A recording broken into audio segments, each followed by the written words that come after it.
As organizações hoje precisam lidar com diversas situações dentro do mercado. Situação como a diversidade econômica dentro do mercado regional e fora, também no Brasil. Uma outra condição é inovar para conseguir competir dentro desse mercado. Enfim, diversas mudanças que acometem essas empresas.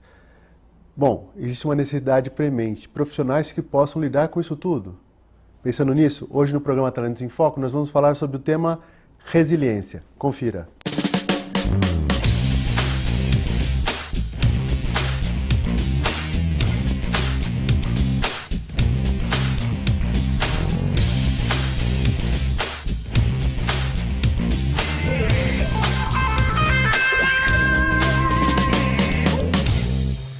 Olá, começamos mais um programa Talentos em Foco e o tema hoje é resiliência. Não é um palavrão, é uma palavra que representa muita coisa. E para conversar sobre esse assunto, nós temos um especialista, um grande colega, um grande amigo, uma pessoa extraordinária que vai falar sobre esse tema, que é o Eduardo Carmelo. Como é que está você? Como vai, Paulo? Tudo bom? Tudo jóia. Então, vamos começar já escancarando. Vamos embora. Resiliência. O que é essa palavra? O que significa resiliência? Rapaz, se você for até o dicionário, você vai pegar a resiliência como a capacidade que o material tem de sofrer um alto nível de pressão, depois que essa pressão cede, ele volta ao estado natural.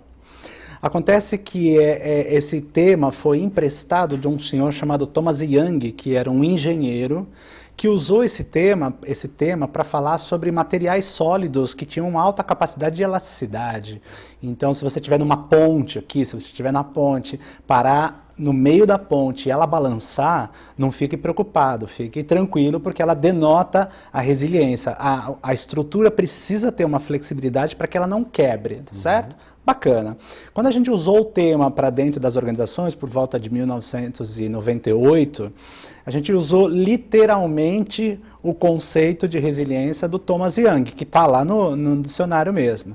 Só que isso gerou um problema, porque a gente começou a fazer analogias do funcionário resiliente e do profissional resiliente como se fosse efetivamente um material. Então você ouvia assim, uau, seja como elástico, seja como silicone, seja como bexiga, ou seja, não tem nenhum parentesco. O bambu, o famoso bambu, não tinha nenhum parentesco com a gente, né? Porque na verdade falava de um objeto que estava sobre uma circunstância e tinha que ali aguentar aquela pressão. Então agora imagina você no ambiente de trabalho, diz assim, chefe, estamos com um problema enorme aqui, e o chefe dizia, opa, você tem que ser mais resiliente. Quer dizer, dava aquela ideia de que eu tenho que suportar, de que eu tenho que aguentar, de que eu tenho que ficar calado, que eu não posso dar piti, que eu não posso fazer nada. Então a gente fez um trabalho e ia mais a fundo, e a gente descobriu a etimologia da palavra, né? Então, na etimologia da palavra, o cilier quer dizer saltar, ou seja, é como se eu tivesse impulsionado para,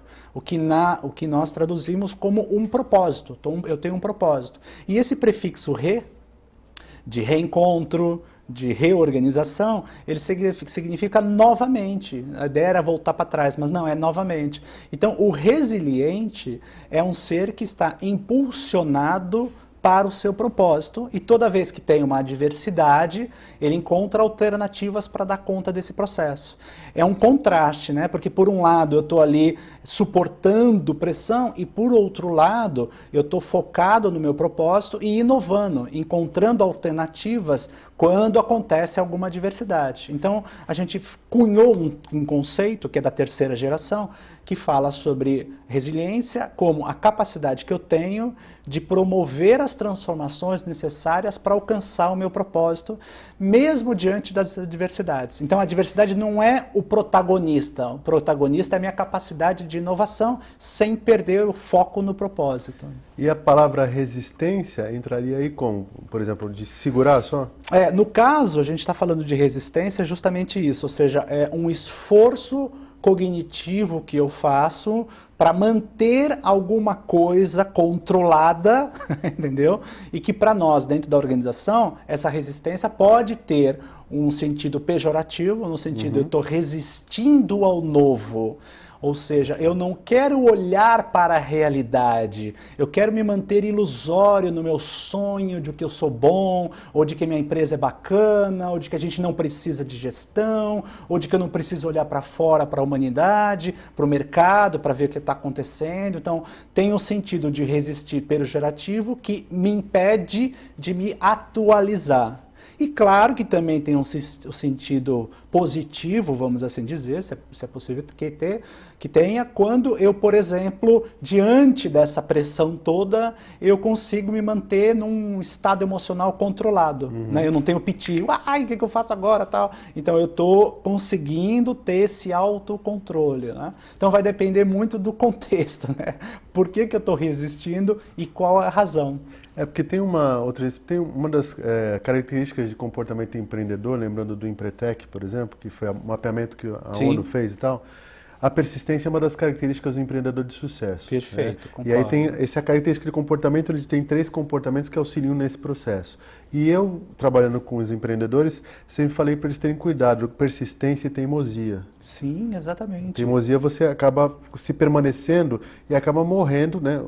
Exato. Me lembro quem mexeu no meu queijo de um dos baixinhos lá que acaba falando assim, eu não vou sair daqui enquanto meu queijo não voltar. O queijo tem que voltar para mim, não sou eu que tenho que buscar um queijo novo para eu poder me alimentar. Não, e super bacana isso, porque no empreendedorismo tem o Rise, que escreveu Lean Startup, né? Então ele toca muito nesse ponto, quer dizer, quando eu estou ali empreendendo e desenvolvendo, eu preciso saber o timing exato se eu não estou mantendo consistência para conseguir alcançar o cliente ou se eu estou sendo teimoso, né? E não estou pivotando, que é o termo que eles usam, né? Eu não estou atualizando o processo. Você fica sempre a mesma coisa. Eu fico na mesma tecla, tentando eu falei, a mesma mas eu tentei história. E não deu certo. Então, é que é muito sutil, a gente quase tem dificuldade de medir, né, esse tipo de atitude, ou seja, o quanto já foi suficiente a minha tentativa para conseguir alcançar, ou quanto eu já perdi esse timing e já devia estar renovando. Quer dizer, essa é uma habilidade que em resiliência a gente consegue construir. Né? Assim, como é que eu percebo qual é o momento? Quer dizer, uma coisa que muito acontece nas empresas é quando eu estou insatisfeito com a empresa, quando a minha carreira não está indo de acordo com o que eu queria, e aí eu me pergunto, quanto tempo mais eu fico? Quanto tempo mais eu tento para isso? E isso pode ser de 6 meses a 5 anos, né? Então a gente fala assim, olha, a gente mesmo diz, ó, faz todo o esforço durante 2 anos, né? Se você tentou organizar e nesses 2 anos não aconteceu, então aí tenta fazer uma outra história, né? Então esse momento sutil entre eu vou embora ou eu fico mais um pouco é muito desafiador. E aí, aproveitando isso, a questão dessa sutileza, como é que se aplica esse raciocínio da resiliência mesmo com os profissionais dentro da empresa? Ou seja, do que eu falei no comecinho na abertura, as empresas precisam lidar com isso tudo. Sim. Precisam de profissionais que a empresa não é a empresa são as pessoas. O que está se aplicando hoje, né, principalmente na situação econômica que nós nos encontramos, especialmente dentro do nosso país, né, com essa situação? Porque eu vejo empresas fechando com dificuldade, outras dando volta por cima e conseguindo se restabelecer, se mexendo, né, procurando novas opções aí. Sim. O que você tem visto nesse sentido do uso da resiliência? A resiliência, o fenômeno, hoje a gente usa o termo fenômeno resiliência, né? Porque se você consegue perceber essa resiliência na pequena empresa, na média, na grande empresa, empresas de alto calibre, na favela, em contextos diversos dentro do cenário. Então, ou seja, o que é o fenômeno? O fenômeno engloba 3 elementos que precisam ser simétricos. A complexidade do mercado, que aquela empresa está, a preparação dos talentos para enfrentar tudo isso, e o terceiro é o que nós chamamos de sistema de apoio, né? Porque até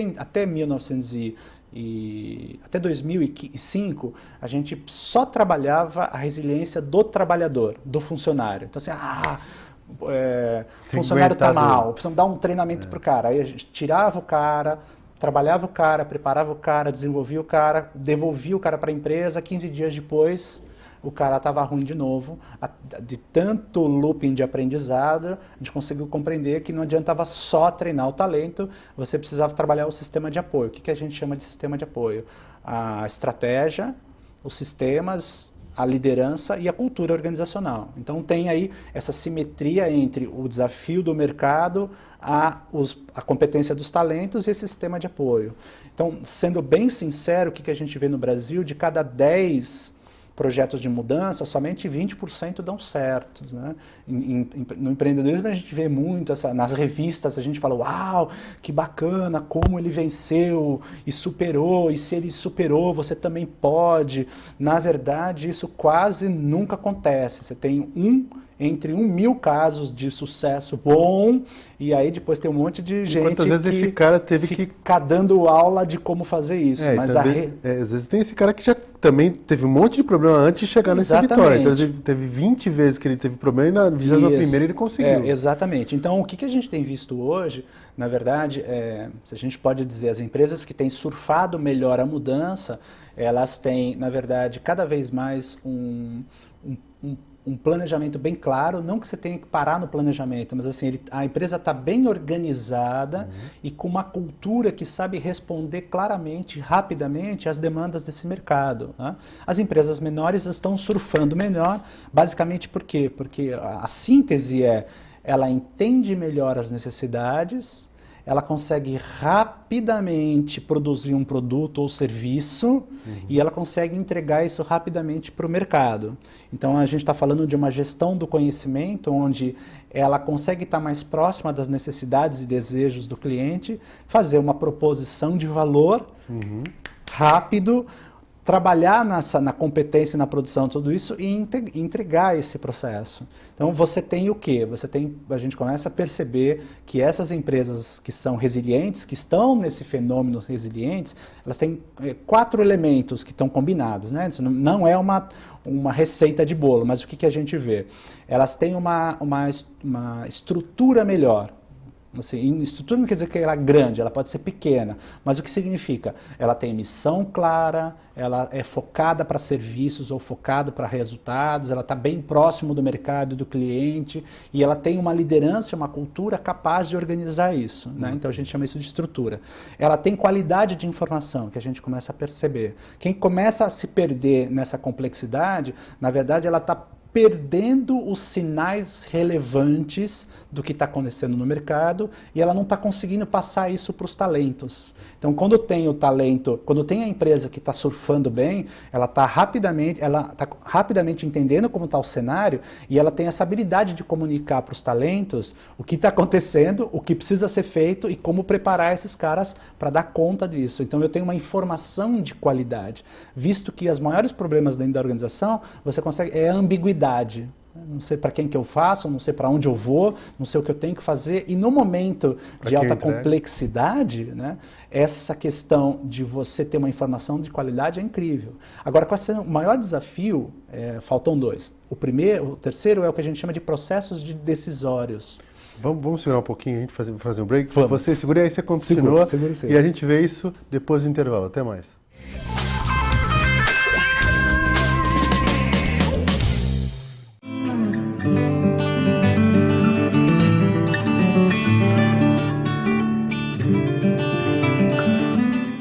O Lar Espírita Mensageiros da Luz, que é uma entidade de cunho religioso, mas é óbvio que o foco do trabalho deles é assistência a crianças portadoras de paralisia cerebral.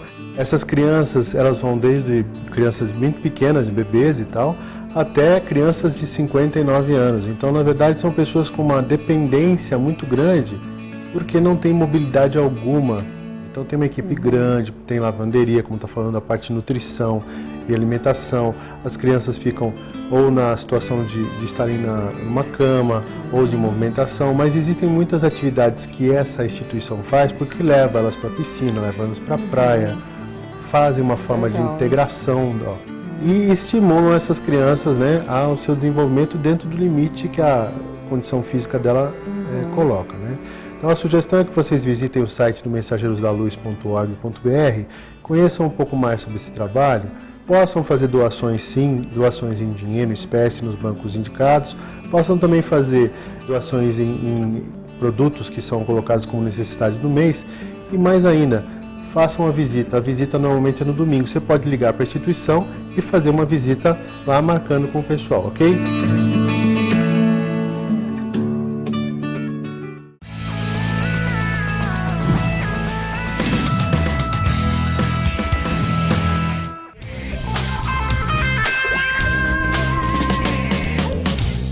Voltamos com o programa Talentos em Foco e antes da gente continuar a entrevista, vamos falar do livro, um dos livros do Eduardo Carmelo, que você vê aí na tela, que é o tema do nosso dia, né, que é resiliência, a transformação como ferramenta para construir empresas de valor. De valor, tá? exato. Você vai encontrar essa informação também no facebook.com/Talentos em Foco e você, quando for dar uma olhadinha também no nosso Facebook, vai ver um outro tema de livro que está aqui do ladinho, um outro livrinho dele, livrão dele, para vocês poderem buscar e consultar. Mas eu vou divulgar só lá no Facebook, tá?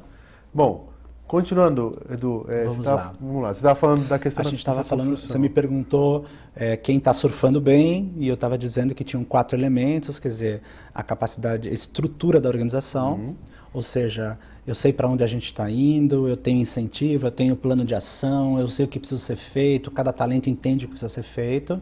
Você tem a qualidade da informação, ou seja, tem informações específicas e precisas de como contribuir dentro da organização e como dar celeridade para a cadeia de valor.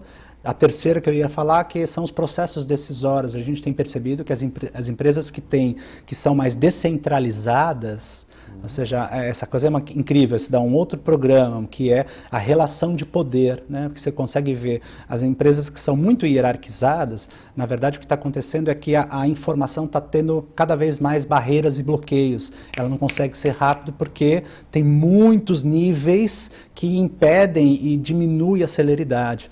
Então você percebe que as resilientes conseguem ser mais descentralizadas, o que significa que elas dão mais empowerment, dão mais poder para os talentos.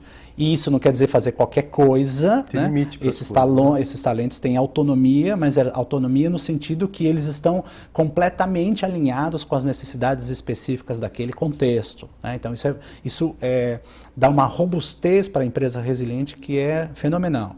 E por último tem o velho e famoso engajamento, né? No fundo você tem todo esse trabalho, mas esse pilar do engajamento está dizendo dessa capacidade que a empresa tem de poder dar condições para que o talento sinta-se com esse orgulho de pertencer e que, na verdade, consiga contribuir no meio da complexidade em vez de resistir, que é o que a gente falou, né? Assim, em vez de dizer... Porque a gente resiste normalmente porque o status quo está bacana, vou ter que mudar, já está tudo bem aqui, e a gente resiste por causa do medo de demonstrar que não sabe.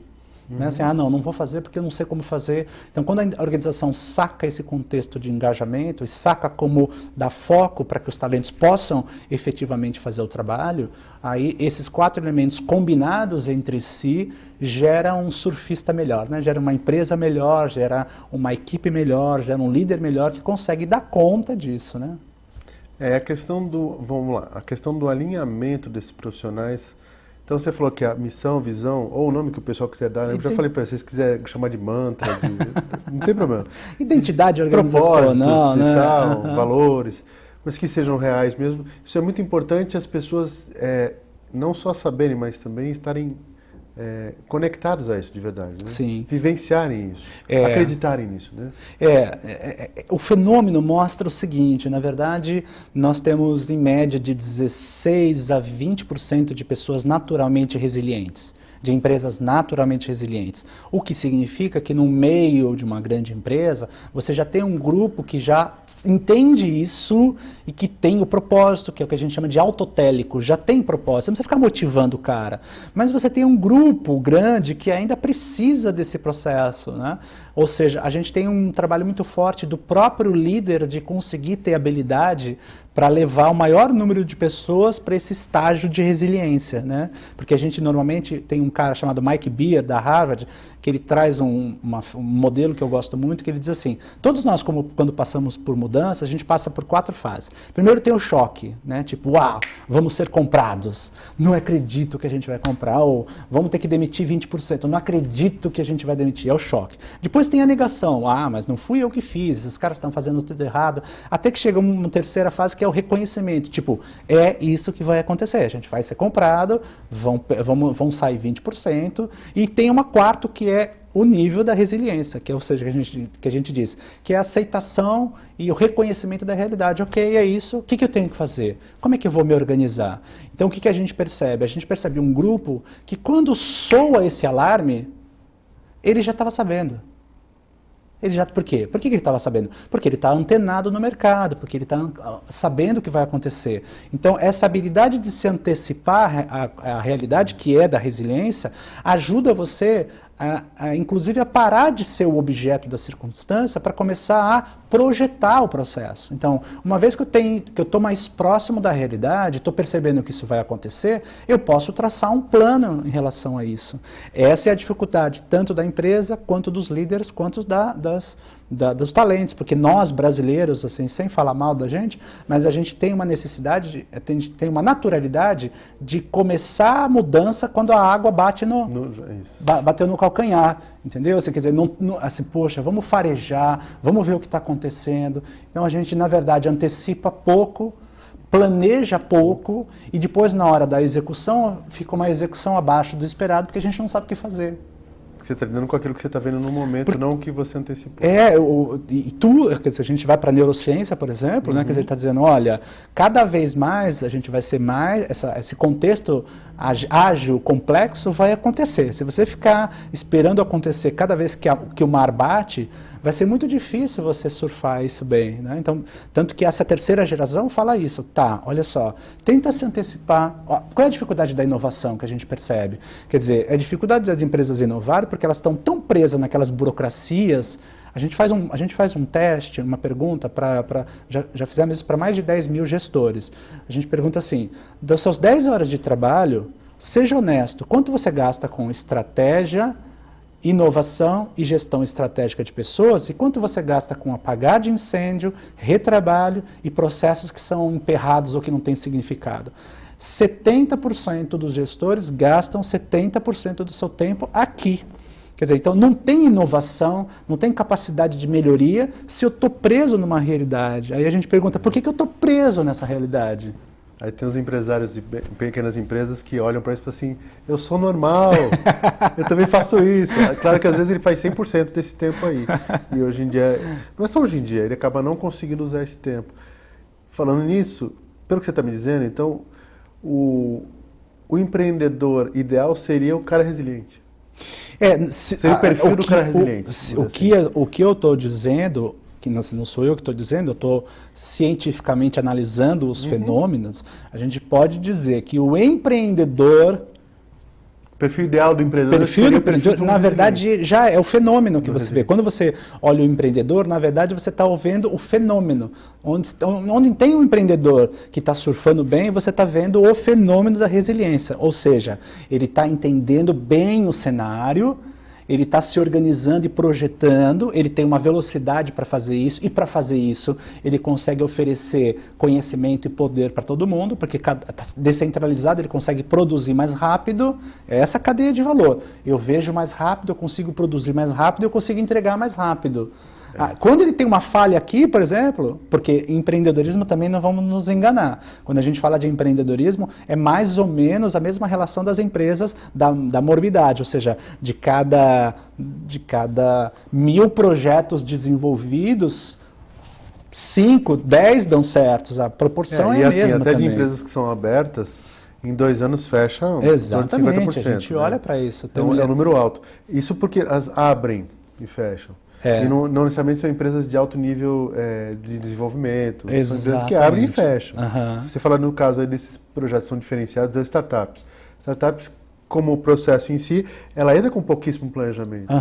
Né? Porque senão ela demora muito no tempo do planejamento dela, demais o tempo do planejamento, ela perde o time de uma necessidade que acontece. Mas ele precisa ter um mínimo de planejamento, porque senão, apesar do investimento às vezes ser baixo, senão o investimento feito nisso ele vai todo por água abaixo. Eu estou agora nesse mundo dessa startup, inclusive para um novo negócio. E é incrível isso, porque assim, eu estou vendendo um conceito, é muito legal, eu estou vendendo um conceito, tem um investidor que apostou no conceito, eu mostrei o plano de negócio, se der certo eu saio correndo para produzir tudo, é incrível isso. Então, assim, é uma dinâmica diferenciada, é totalmente diferente, ou seja, mas também são caras incríveis que estão entendendo essa nova dinâmica e estão ganhando competência e habilidade para dar conta. Não significa que todas dão certo, mas quando bate... a ideia pode ser ótima. E a ideia Se ela não for bem operacionalizada, também não dá certo. Então, por isso que continua sendo um modelo de resiliência, ou seja, olhar bem o sinal e